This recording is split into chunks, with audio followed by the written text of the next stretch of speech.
EP. ജയരാജനെ പരോക്ഷമായി മുന്നണിയിലേക്ക് ക്ഷണിച്ച് യു.ഡി.എഫ് കൺവീനർ എം.എം. ഹസൻ.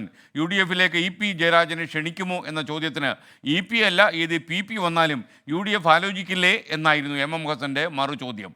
രാഷ്ട്രീയ നിലപാട് ഇ.പി. ജയരാജൻ പ്രഖ്യാപിക്കുമ്പോൾ ആലോചിക്കാമെന്നും എം.എം. ഹസൻ പറഞ്ഞു. 24 എക്സ്ക്ലൂസീവ്.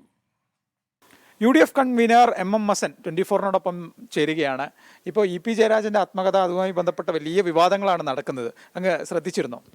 തീർച്ചയായിട്ടും അദ്ദേഹത്തിൻ്റെ ആത്മകഥയിലെ വളരെ പ്രസക്തമായ ഭാഗങ്ങൾ ഇപ്പോൾ വലിയ വിവാദമായിരിക്കുന്നു. യഥാർത്ഥത്തിൽ ഇത് ഇ.പി. ജയരാജൻ്റെ ആത്മനൊമ്പരകരുടെ ആത്മകഥയാണ്. ഈ മുറിവേറ്റ ഒരു സിംഹത്തെ പോലെയാണ് ഈ ഇ.പി. ജയരാജൻ കുറേ നാളായി കേരളത്തിൻ്റെ മാർക്സിസ്റ്റ് പാർട്ടിയുടെ രംഗത്ത് നിൽക്കുന്നത്. ഇദ്ദേഹത്തിന് വാസ്തവത്തിൽ അദ്ദേഹത്തിൻ്റെ പാർട്ടിയുടെ സെക്രട്ടറി സ്ഥാനം, സംസ്ഥാന സെക്രട്ടറി സ്ഥാനം നിഷേധിച്ചു. LDF കൺവീനർ സ്ഥാനത്ത് നിന്ന് അൺസെറിമോണിയസ് ആയിട്ടാണ് അദ്ദേഹത്തെ മാറ്റിയത്.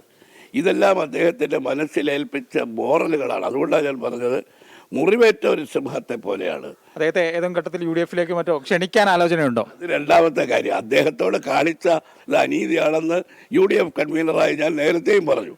അദ്ദേഹത്തിൻ്റെ രാഷ്ട്രീയ സമീപനം നിലപാടൊക്കെ തീരുമാനിക്കുന്ന അവസരത്തിൽ നമുക്കത് അപ്പം ആലോചിക്കാവുന്ന കാര്യങ്ങളാണ്.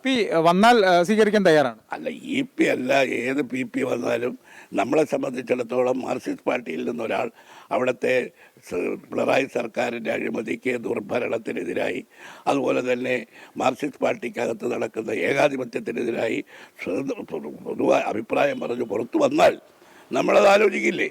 അത്രേ ഉള്ളൂ. എന്തായാലും യു.ഡി.എഫ് കൺവീനർ എം.എം. ഹസനാണ് 24-നോടൊപ്പം ചേർന്ന്